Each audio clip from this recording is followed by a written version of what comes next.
3, 2, 1. Welcome to the David the Dog Trainer Podcast, episode 164. Today, first off, I would like to let everybody know my allergies are in good shape. I woke up this morning. They felt a little rough. I took some fucking Zyrtec. That first off, you ever bought allergy medicine at the store? It's expensive. Yeah. Little bottle of Zyrtec. I don't know if I said this last time because I had allergy brain. It was like $57. Oh my God. It was insane. And listen, I got home with it, and my wife is a nurse, and I got home with it, and I told her I bought it, and I thought she was about to smack my head off for it. She's like, why the fuck did you buy that name brand shit when you could have got the one sitting right next to it that's literally the exact same thing that would have cost like $15? I thought she was going to smack the shit out of me. So I don't trust that generic. Well, listen, I went online and I searched best, fastest acting allergy medicine on the market. And that was the number one that came up. So I said, I am going with exactly what Men's Health tells me that I should be getting. Men's Health said Zyrtec, so I'm taking it. Getting the damn Zyrtec. So I took it this morning and I feel pretty good right now. Yeah. Also, maybe the 20-degree difference outside has helped you too. That's a good point too. Yeah. It got cool up here after that storm. It's true. Okay, I got a bunch of things to talk about. I have no particular method for how I'm going to be talking about any of those things. Okay. Okay, so first thing I was actually just thinking about. So I never like to be like, oh, hey guys, it's my fucking birthday, blah, blah, blah, because birthdays are stupid. And actually, I genuinely don't care about it. But 2 days, it is going to be the big 3-0. Welcome to the club, buddy. The big 3-0. Yep. And I want to I don't think today's going to be the day for it. But I want to try to put together, like, obviously, I understand, like, probably the bulk of people that listen to this podcast are significantly older than me, which I appreciate. That's cool, that you guys are willing to listen to me talk and, give you guys advice on your dogs. The youngster. And listen to whatever knowledge it is that I could provide you guys. Yeah. But it got me thinking, I was like, damn, I've been doing this a long time, and I got started when I was so freaking young. Literally. Yeah. I've been training dogs now for like 11 years, something like that. And if you look at that, that means I literally got started in this game when I was like 19. Right? Like that's pretty bonkers. I think that's actually accurate because I think I got Vera when I was 18. Pretty sure I got her when I was 18, right? I think so. Yeah. And damn, has it been a wild journey. It's just like, it's hard to put into words, like, one, the journey of training dogs, obviously, and like learning how to do so, but the journey of like being a literal child, right? Like, because like when you're 19 years old, like you're a child, literally, right? Like the level of maturity I had at 19 years old versus the little bit of maturity that I've gained over the last 11 years, like the contrast is so stark. And I want to be able to like kind of put together like David's life lessons that he learned in growing himself and a business from 19 to 30. That'd be cool. Right? Josh, reflect on 19 for you. What was 19 like? Oh, do you remember 19? Yeah, that's when I moved to Cleveland to be in a metal band. Was it? Yeah. Oh, damn. Yeah, I was 19 when I moved up here. It was like the end of 2009, 2010. Reflect. Dumb. Terrible decisions. That's what that was.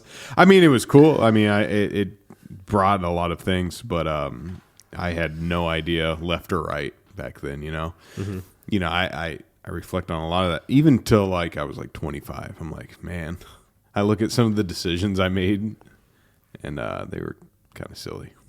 I don't have such a success story because I've changed my trajectory in life a few more times than you have, I feel like. But isn't the changing of the trajectory of your life a part of the maturity cycle you were going through? I agree. Like let's look at like what are the big changes that you made? Uprooted my life to be in a band, then went from the band to being a general manager of a restaurant to becoming a photographer.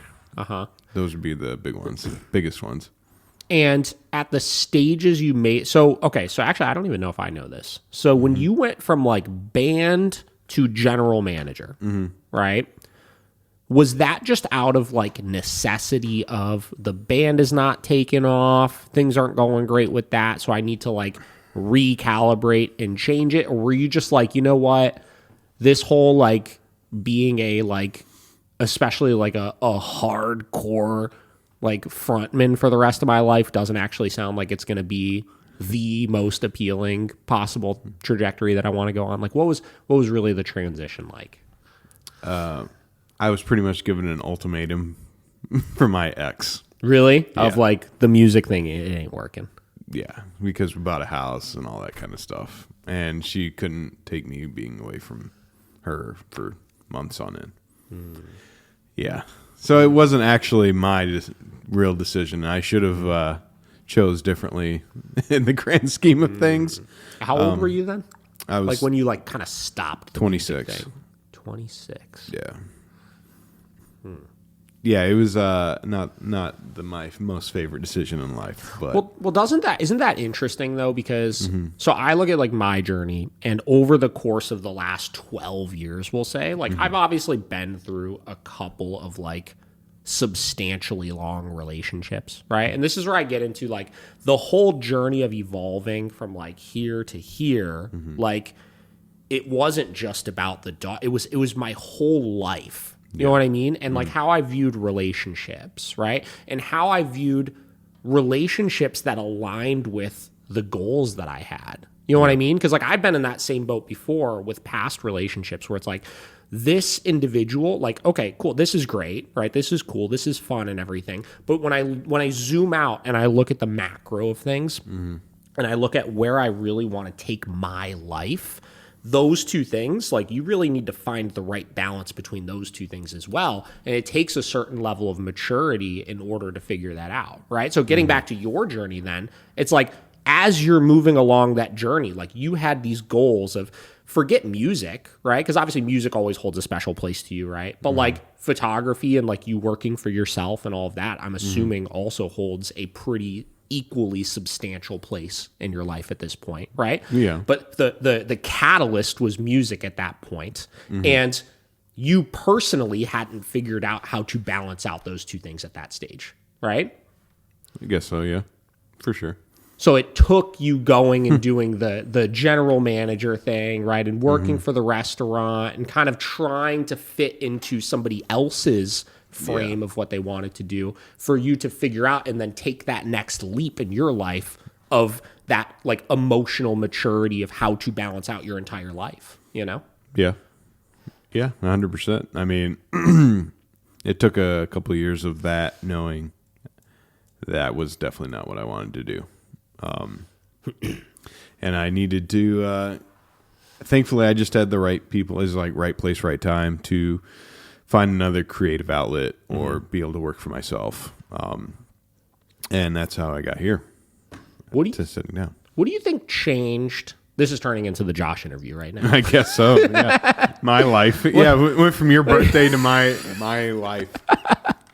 What do you think changed with yourself from Josh that was trying to pursue being a metal rock star to Josh that is now trying to pursue his dreams as a successful, creative entrepreneur, if you will? What do you feel like the traits you developed or grew that now is making it so that you could be more successful while still pursuing your dreams right now? I'm hitting you with the hard questions today. You really are. Jesus. I wasn't prepared for my memoir of life here. I mean, I think probably like episode 5, I think we talked about this, but like being in a band is it kind of sets you up to be a business person. I feel like, you have to work with other people. You are creating a brand. You have to work consistently to be better every day, and to be show ready every day. I think I have brought that to the photography thing. It gave my drive for creativity. You know, I always had to have that outlet, if that makes sense. And that's what I found out through more of doing the general manager thing, where it was just like the day-to-day mundane thing isn't for me. Mm-hmm.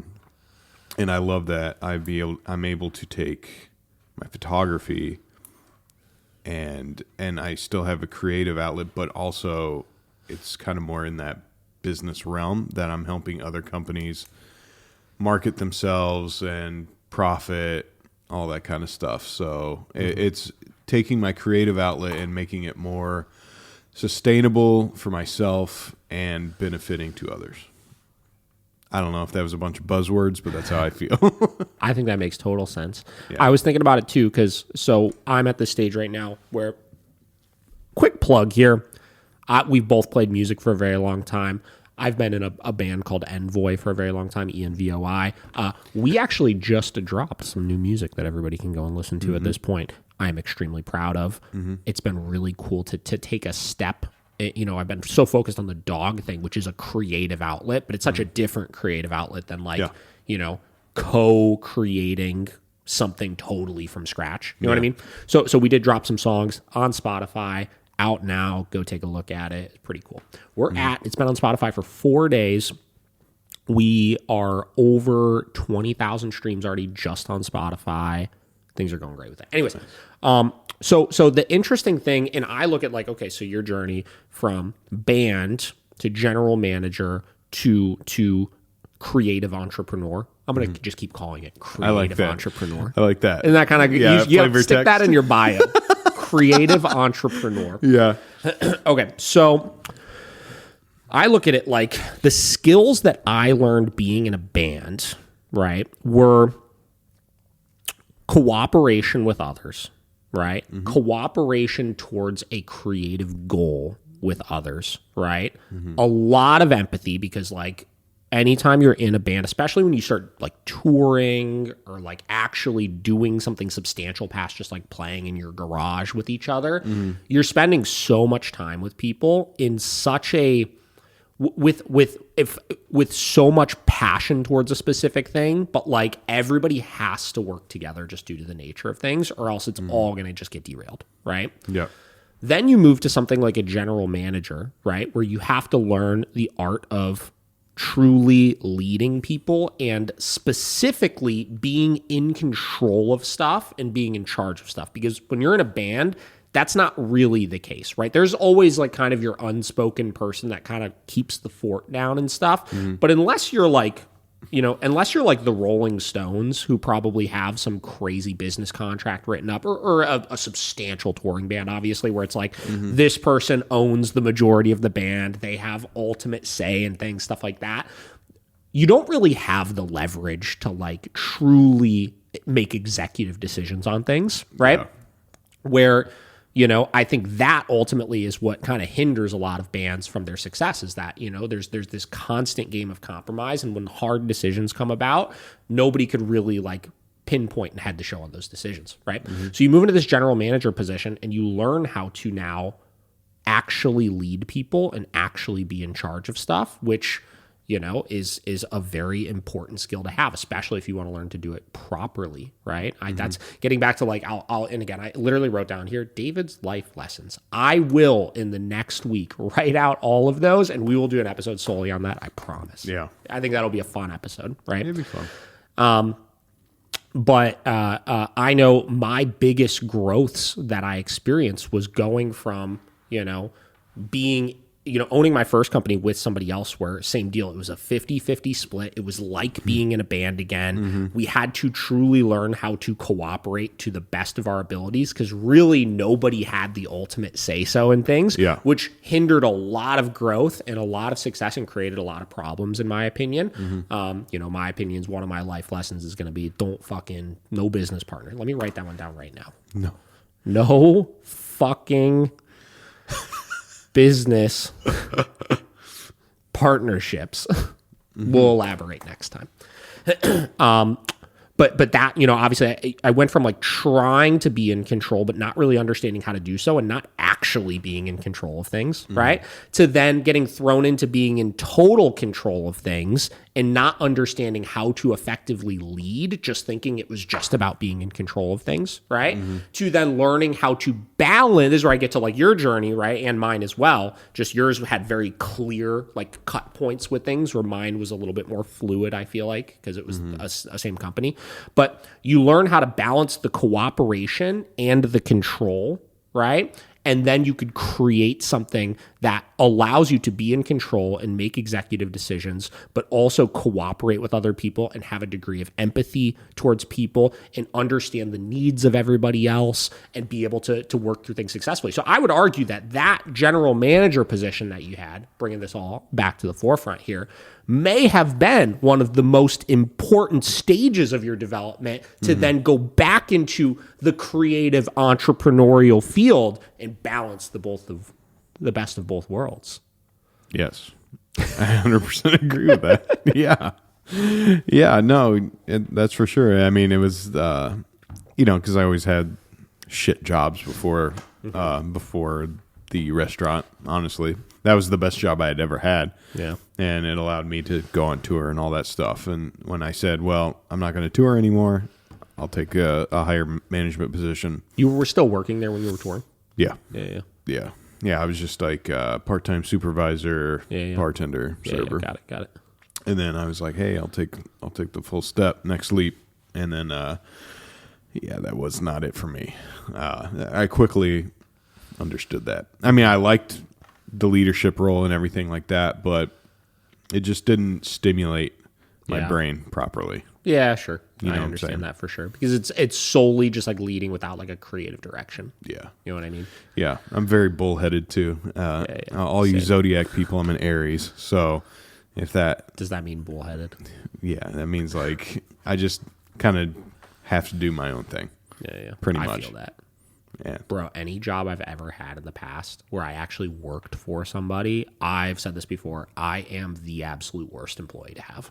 Yeah. Like I couldn't be, you would, like if you owned a business and you hired me to work at your business, you would literally want to murder me within, I give it 3 months. Yeah. Because I always say I'm the best employee you've ever had for the first 3 months, because I'm a real go-getter. I want to learn everything, you know. I want to figure out and like perfect whatever it is that I'm doing. But as soon as I feel like I've gotten that grasp of it, then I go into creative mode where it's like, how can I make this work as efficiently as possible for me? Yeah.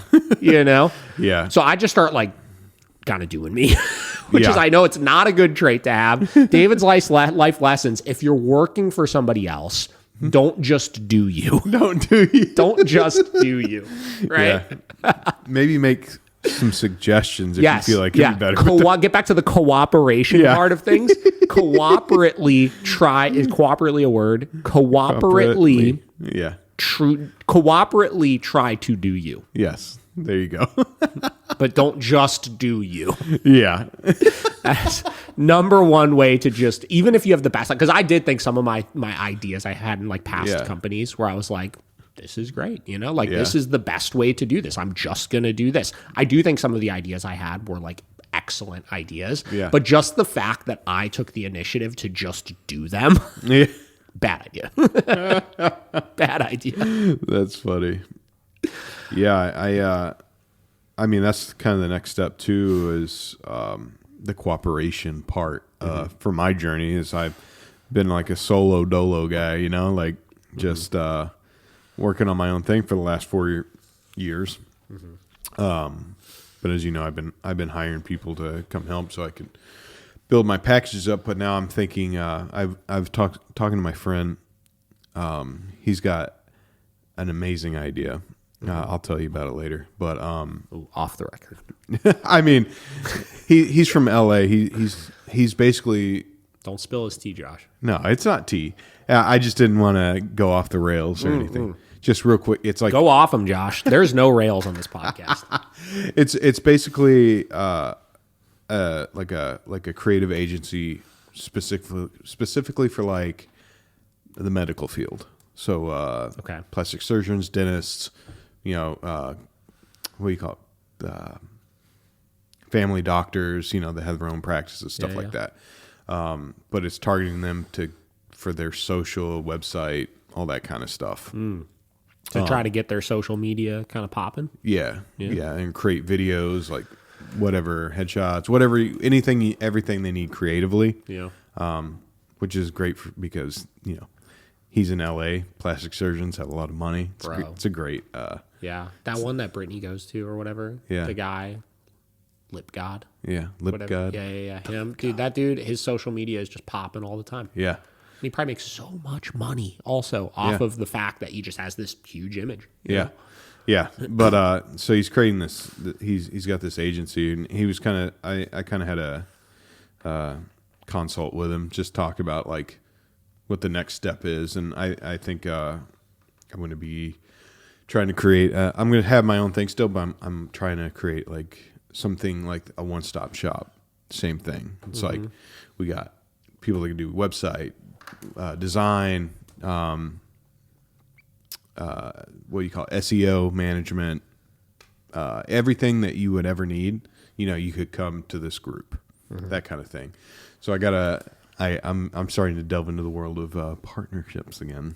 Well, yes. Just to clarify, people, this is gonna tag into my life lesson number 2 that I just wrote down. Okay. What's that? This is I want to say this. Whatever this quote that I just wrote down is absolutely another quote. Okay. It is a quote I am stealing, but I don't know where I stole it from. Okay. But I know without a question of a doubt, there's a variation of this quote that I've heard before that is not mine. So I just want to make sure that's really clear. All right, give it to us. Okay.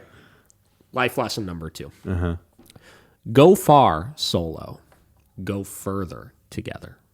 Ooh, I have heard something like There's that. some sort of variation of that, right? There's I like some that, sort of though. variation of that. Yeah. But I'll coin this one. This Yeah. variation of it, I'll take credit for it, even though I definitely stole it. You put David after you say that. Yeah.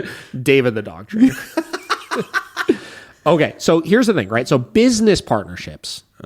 Business partnerships suck because of the point of going into business is to be able to do what you want to do, when you want to do it, how you want to do it. Yeah. Right? That is literally the point of going into a business or into going to business for yourself. Yeah. Right? Yeah. Of being a creative entrepreneur. Right? When you're in a business partnership, even if you are a 80% owner of the business and there's a 20% fucking money guy in the back or something like that, right? You always, forever and ever, till the end of time, are to some extent going to be answering to somebody. Right? And if that's for you, go for it. I think it completely defeats the purpose of being in business. I want to be solely responsible for the success or the failure of anything it is that I do. That's why I don't like business partnerships, especially when you get into 50-50 business partnerships where truly there's two people that are trying to be that person that's like in charge totally of things, but really neither of you are, and it just creates conflict and struggle and stuff. Yeah. So whatever. I would suggest my life lesson, what's worked for me is not to have business partnerships. Right? Yeah. Now, the go far solo, go further together is different. That is not a business partnership. That is getting back to the cooperation. That is getting back to as you grow, right? You could do a lot on your own, right? I've got friends that are entrepreneurs that do things, that offer services and stuff, and it's just them, and they go very, very far. You could be very successful doing that. But if you want to go really, really far, right? You need to be able to cooperate and find the right people to partner with, not from a business legal partnership standpoint, but to partner with that could complement your needs and be able to grow things in the way that you want to grow things. Couple examples, right? In your case, you could partner up with these people that have these ideas, and you could develop connections with other people that have new cool ideas that you could work alongside with, right? And you could mutually benefit each other a little bit while still operating as the solo creative entrepreneur that you are.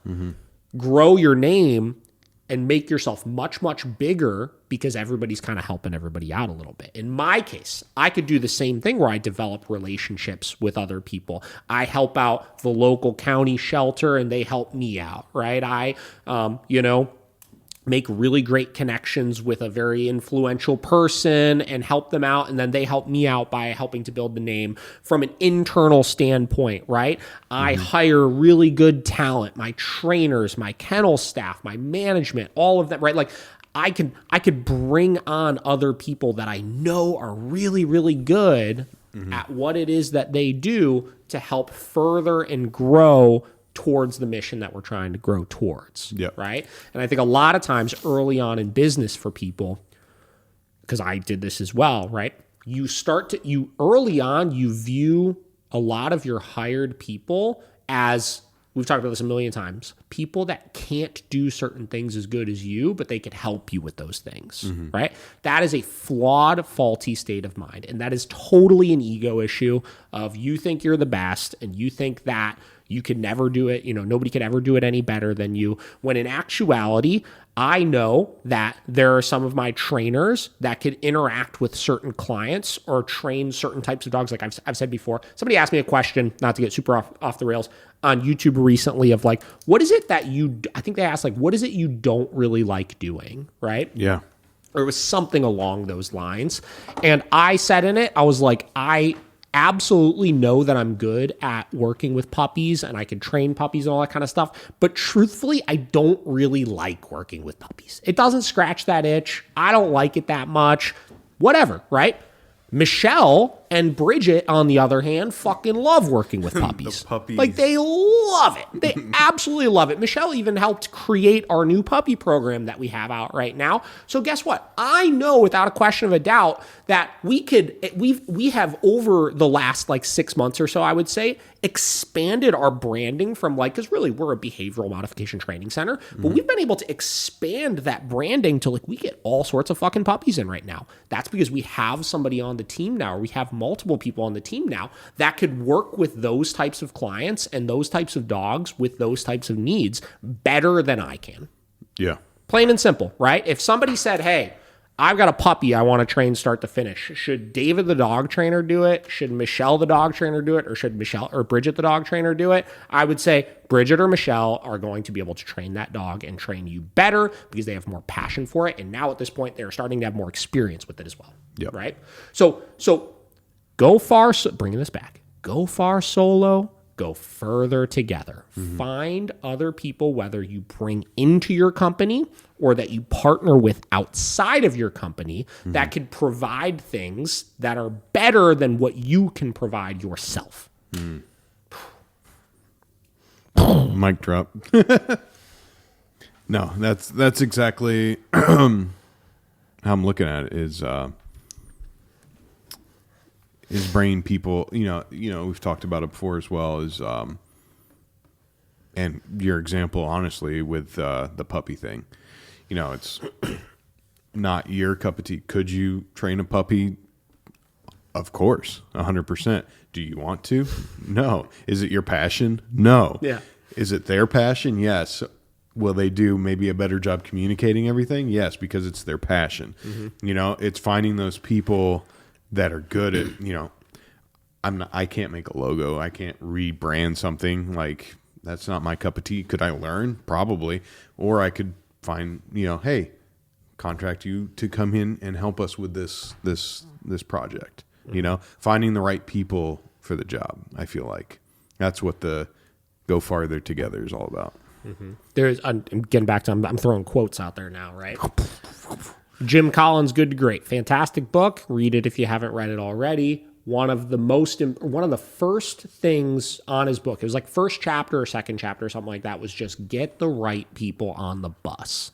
Right? Yeah. And you could spin it 8,000 ways. Basically what he was implying is with a company, before you even worry about what people are going to do, just get a bunch of the right people. Yeah. right? Get a bunch of people that are aligned to your mission and aligned to your goals and have the same values as you, right? And then that all have various different skills. And before you worry about what anybody does, if you have the right people on the bus, you're going to be able to find places for those people to be and make sure that they do really good work. Yeah. You know what I mean? Mm-hmm. And that is a lesson. I remember when I read that book, however long ago it was, I really took that to heart. And there's been a lot of times over the course of the last 11 years, right, where there have been employees that I've hired not really knowing what I was going to do with them exactly yet, but just knowing that they were really good people. You know what I mean? I could just tell this is a really solid individual that has really good values and has the right heart and has skill, right? And it's like, there's been times where we kind of just floated, and there's been times it's like, I have people and they're on payroll and maybe they're even overpaid for what it is that they're specifically doing, right? But because I know they're good people, I know it's worth the investment in keeping them around until I figure out what to do with them. Yeah. Right? And it's almost 100% of the time worked out in our favor every time we've been in that situation before. Yeah. So that's a big one too. Yeah, that makes a lot of sense.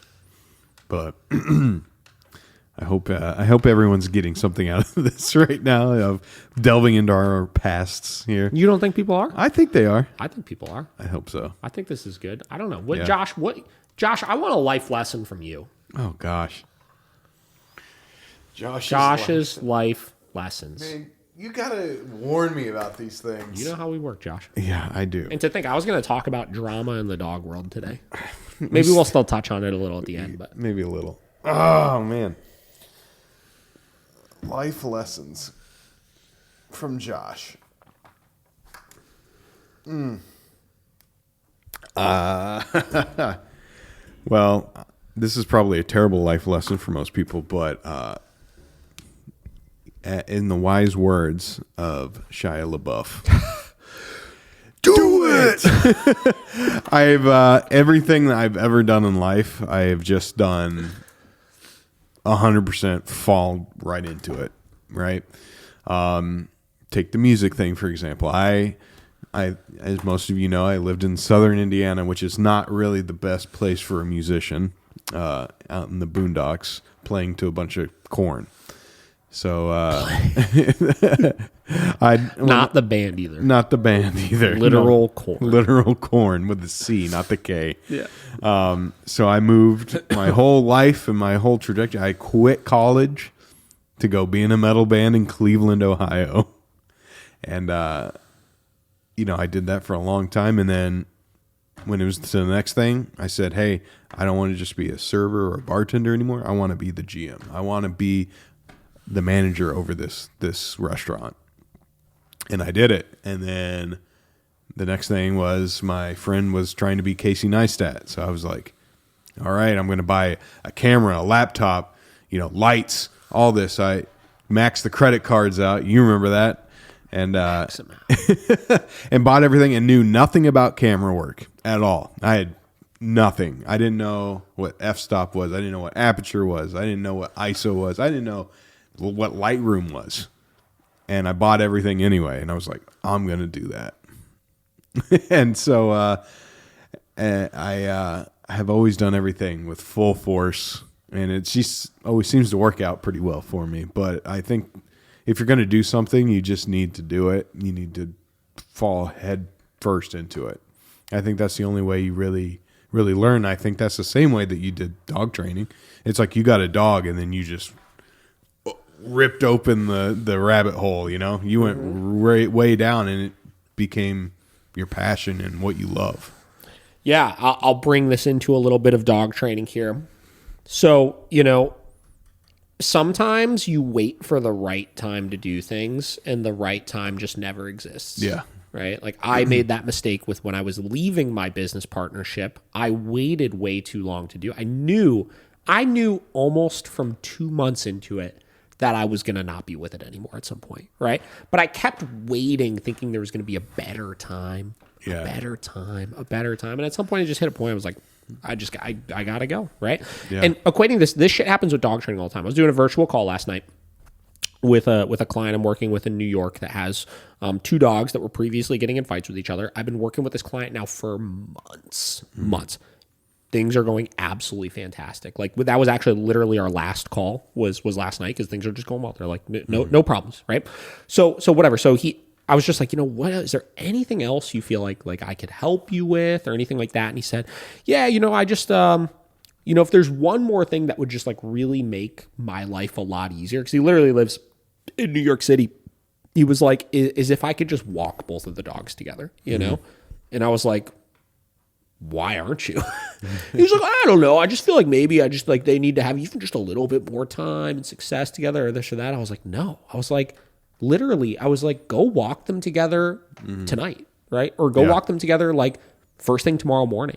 I was like, I literally told him, I was like, sometimes like we constantly wait for what we think is going to be the perfect time to start doing certain things when there's never a perfect time for it. It's like nothing you do right now. You could have 3 more months of success in the house, but if for whatever reason, walking the dogs outside together is going to be the trigger that creates a dog fight, 3 more months of success in the house ain't going to change that. Yeah. Right. So just go do it. And worst case, it is a problem and we address it and then we're past it. And then your life is 100 times easier because you could walk these dogs together now.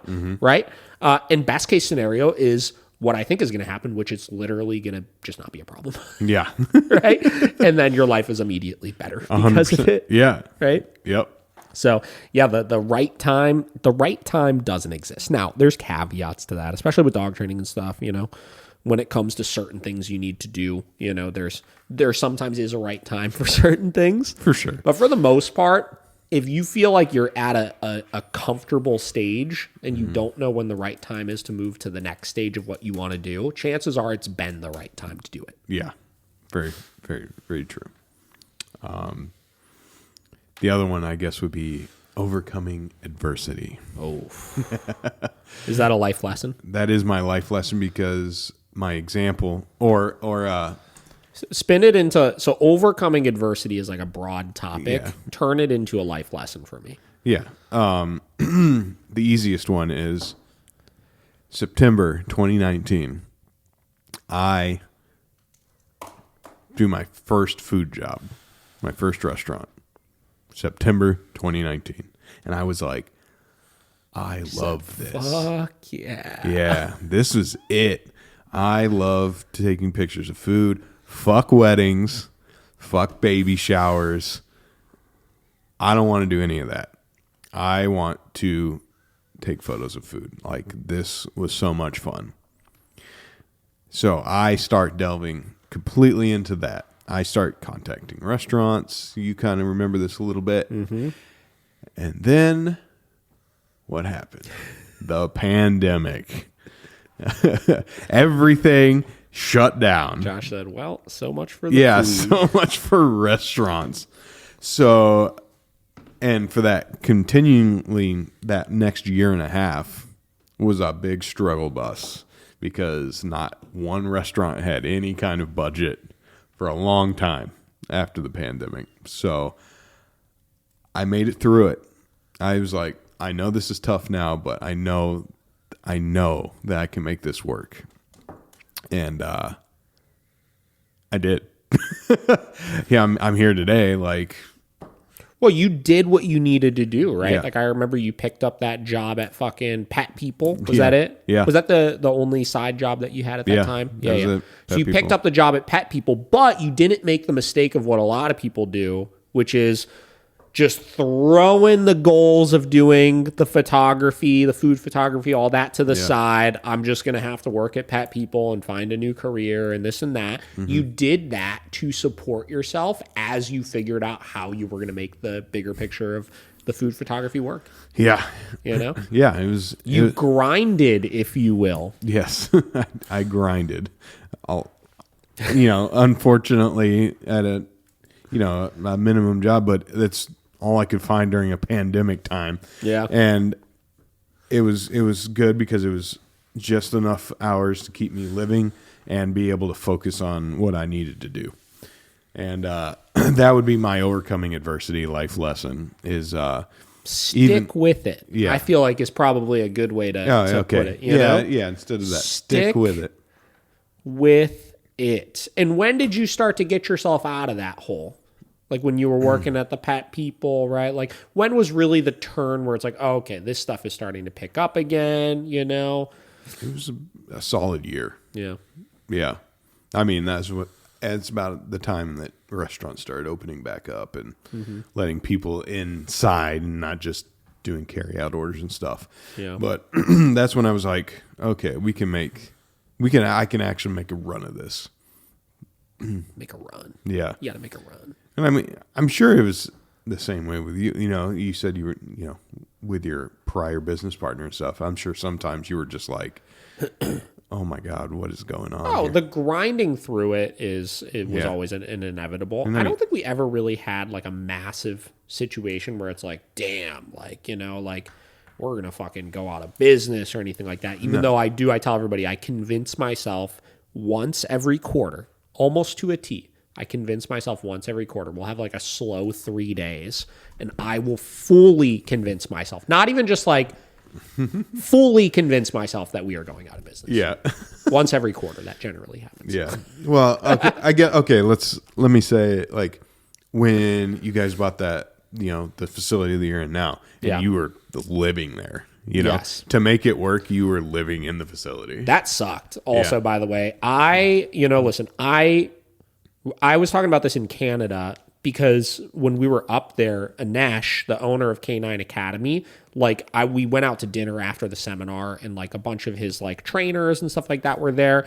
And they all were just like, yeah, because he was like running very late to the dinner. Yeah. And they were like, yeah, this is just him all the time. Like he's just like fucking works like 15 hours a day every day and is like constantly running late for something because he's always just busy literally doing stuff, like not fucking around or anything. Yeah. And I think he currently is like living at one of the facilities and stuff like that too. Yeah. And they're like, that's just like him. And I was like, damn. I was like, I have such major, well, no, I kind of, I was like, I have such major props for people like that because like, yes, I had to grind it out for a while. Like y'all do, right? Early on in the business thing. But I very quickly realized that I'm not built for the Gary V 70 hours a week thing. Yeah. No. You know what I mean? Yeah, like no if way. I could put in a comfortable, like 45 to 50 hours a week, that's good. We're good. That's what I like. It's like a solid like 40 to 50 hour work week. That is perfectly fine for me. But anything more than that, and I do get fucking cranky. I don't like it. I remember when I moved into the facility when we got it, and I remember I think it was day 2, right? Day 1 was kind of just like, oh, this is exciting, whatever. This is kind of cool. Day 2, when I realized I'm living here, there's 15 dogs downstairs that I need to care for round the clock right now. Like, I literally remember having, like, I don't struggle with, like, anxiety and things like that. Like, I really don't generally. Like, I'll have my spurts here and there. But I remember that was probably the closest I've ever been to having, like, a mental breakdown was the true realization. It just, like, punched me in the face of how much work I committed to and how much I put on myself. You know what I mean? Yeah. And I very quickly, like realized at that, I think that was probably the point where I realized like, I need to figure out how I structure moving forward the entire company in a way where I could just alleviate all of this pressure for myself. You know? Yep. Where was I going with that? But yeah, so mad props to fucking Anesh K9 Academy and people that can grind through like that. But like, I put up with the adversity, but like, don't just put this. Let's turn this into another life lesson, Okay. right? Don't just put up with the adversity, right? Push through it, but strategically have a plan for getting out of the adversity. That's a good one. That's a good way to kind of spin that all together. Get yourself a goddamn plan of like, if there are things that are consistently stressing you out within the company, figure out how to get rid of that stress. Yeah. And if anything, I would say my adversity to going through adversity is what causes me to be creative with coming up with really good solutions for better operations of things. No, for sure. I mean, that's a good way to look at it because, I'm sure you know people right now that are like that. And I can think of a couple people where it's like they're always stressed out. Bro, and literally always. They're like, they're insanely figure something out. They're like insanely successful in what they do, but they've never either handed off the reins on some of it to delegate out, and it's always on them. Yeah, But it's like, I mean, you're successful. Like, success is defined in many different ways, though. It is, right? It is. But you could look at like a fucking an owner of a $25 million company, right? Yeah. That like makes $2 million a year or some shit like that. You know what I mean? And we could say, wow, that person is so successful, right? Yeah. But maybe you also don't know that person is making a shit ton of money, but they also have so much liability hanging over their heads, which some people, that's success for them. They don't care. The liability, all the debt that it took to grow their company and stuff, they could push that to the side and be like, as long as I got the cash flow coming in, it doesn't matter. For other people, myself included, if I was in that position, that would stress me out beyond belief, right? Just knowing I had this lingering thing over me, no matter how much money I was making in that moment, would be absolutely excruciatingly stressful, right? And this is where you get to the Gary Vee thing of like, he said, plenty of people would be way happier if they just had like a side hustle that was bringing in $100,000 a year with no liability over. You know what I mean? Like success is different to everybody. So figure that out. So getting back to the adversity, don't just deal with the adversity. Have a plan for the adversity. If you're that $25 million company CEO with a bunch of fucking debt over your head and stuff, and that adversity is too much for you, figure out a plan to downsize, decrease the liability, and find a comfortable number that it's like, this is success to me. Maybe instead of bringing in $2 million a year, maybe bringing in $500,000 a year is still more than enough money for you, but without all of the stress of all of this. Yeah. You know what I mean? Yeah. Like it is success to you in that moment. So figure out what success is to you. Yeah. And I'm using ridiculous examples, obviously, of somebody making $2 million a year. Like, right. This even applies, obviously, if you're making fucking $40,000 a year. Like, anything, it's the same. It doesn't matter what it is. Figure out what the adversity is that is too much, that you don't like, right? Because everybody has a risk tolerance. Like, there are certain amounts of adversity that I could tolerate on a regular basis. That's fine for me, right? Yeah. But for other people, it's completely different. So figure it out and come up with a plan to work through it. Yeah. Yeah, that's good. Yeah. I think my last little life lesson. Hit us with the last one. And I'm still working on this because I'm terrible at it. But sometimes you just gotta stop and smell the roses. Stop and smell the roses. I think a good example of this the other day was, with the band stuff, right? We were at Mason's Creamery, and this kid was just like staring at me. And you said, you got a staring problem a I little bit? didn't say You ever see anything. that video of the fucking guy and the baby? Yeah. He's like, Hey, man, get your boy. Yeah, get your boy. But he was like staring at me, but we finished, and then we were about to leave. He's like, hey, are you Josh Dobey? I said, I am.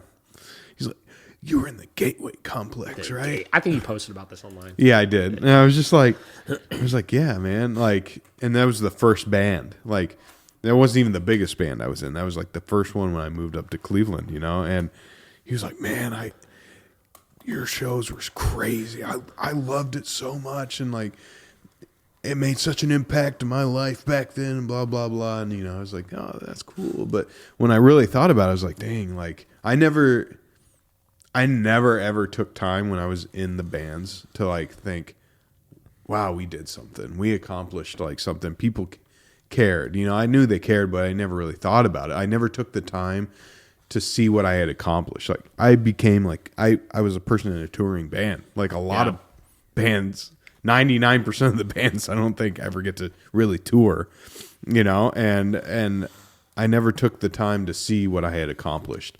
And it's the same thing in the photography. Like there's a lot of times I'm like, man, I need to do better. And then all these people are like, dude, your stuff's so great. Like, yeah, and just you're look at killing like it. the clientele list that you've built up at this point in comparison to, I remember when we were talking about this in a podcast episode from fucking probably a year and a half ago. Yeah. And we're talking about, you're like, yeah, I've got 3 or 4 consistent clients right now. Now you got fucking a gazillion. Yeah. Yeah. And I was just talking about like I want to the next level, like go to this group. Like I'm always like, oh, I gotta go to the next thing. Like we gotta scale this up, make this bigger. Like do more. And I never take the time to look and see how far I really have come. And I think a lot of people don't do that. I think it's always like we got to grind to be better. It's an inevitable thing. Yeah. I'm terrible about it as well. But yeah, like that's why it's like kind of what sparked this is like, again, like whatever, fucking another birthday. Ain't no big thing, right? But like everybody's talking to me like, oh, the big 3, it's a big one. Big 3-0, So like it just got me for a minute just like pausing and just like looking at, like how far you've come in everything, right? Yeah. Forget just dog training. Forget music. Forget relationships. Forget everything, right? Just as a whole, the growth and development that you can make in a very small period of time, frankly, is like truly impressive if you take a step back and just look at it sometimes, Yeah. Yeah. I mean, it's easy to like get caught up in, hey, which is a good thing. I think that's why like trying to be better all the time has made me where I am and who I am as a person. But I think also sometimes you got to give yourself some gratitude, And I think that's where I was trying to go with that, is just make sure you're letting yourself know, Little pat on the back.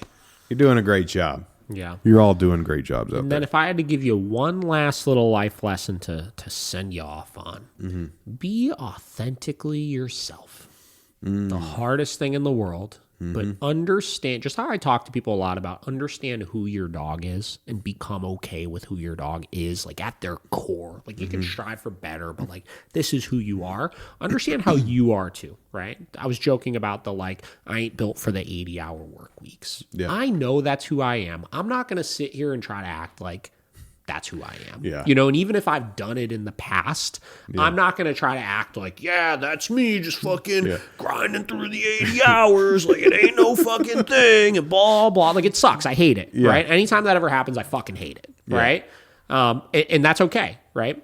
Who I am when I saw a post, I think just yesterday, somebody saying something along the lines of like, when the camera comes on, people get really nervous. And the reason why they get nervous is not because the camera's there, but because it's the first time the spotlight is on. Like, what do I need to say? Who do I need to be right now? Like everybody's like wearing these masks all the time of like trying to turn themselves into something that they're not. It's like, for me, doing this podcast in particular, I think has taught it the absolute best to me.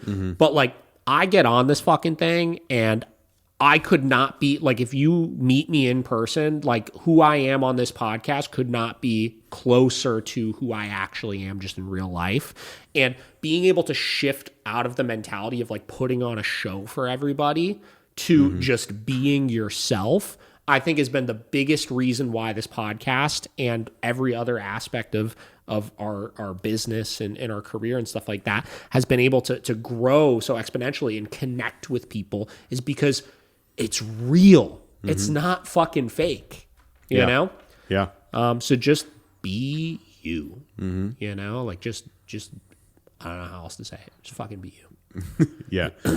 I think an easy way to like relate that for me is like, when you have to go buy a car or something, and those salesmen play the game. Yeah, they play. They're just trying to be way too buddy with you. And I know you're and it's not so like fake, this. right? Yeah, so fake. You can just tell. And I'm like, I'm not buying a car from you. Yeah. And then the guys that are more realistic, like, hey, more down to earth, not like so overly enthusiastic to try to sell you anything. Those are the people that you usually trust more. And I think that just shows. I think the Andy Elliott's. Yeah, the Andy Elliott's. Oh God, that fucking guy, dude. Do you like him? I don't hate him, but I don't like him. Yeah. Thank you. There are some things that I see of his that I'm like, yeah, I get that. But then there's others that are just way too much. I'm just like, bro, too much. Chill the fuck out. Dude, yeah, the last thing I just saw it last night. It was like this guy came to a seminar and he was in a t-shirt. It was like it's like a red Cardinals shirt or something like that. He's like, what did you dress for? Yeah. What did he say? Like, going to your mom's house or something? You didn't dress for success. Yeah, that's what it was. Yeah. Six pack or you're fired. Yeah, I know. He's like body shaming people. It's just too much. Yeah. Take your shirt off. Yeah, I know that. It's like I think that's like sexual harassment. Like honestly, dude. Like God. Speaking of, I think we need to say oh boy, our YouTube. Oh yeah. Yeah. Just hit 10K on YouTube. That's big. That is big. That's a shit ton of fucking subscribers. YouTube is such a goddamn hard platform to grow also. Yeah. The fact that we hit 10K the other day was huge. Yeah. And huge. they always say that's the hardest, is the first 10K. Well, I think they say 1 to 100 is the hardest. Then 100 to 1,000 is the second hardest. 1,000 to 10,000 third hardest. And it just keeps moving on that way. Yeah. So, yeah, hopefully 10 to 100K. Is 100K the mark you get a fucking little plaque? Yeah, 50 or 100 is one of the two. And I'm trying to get one of those plaques. Yeah. You hear that, guys? We appreciate you got us here. You got us here. Now help us get keep it going. 100K.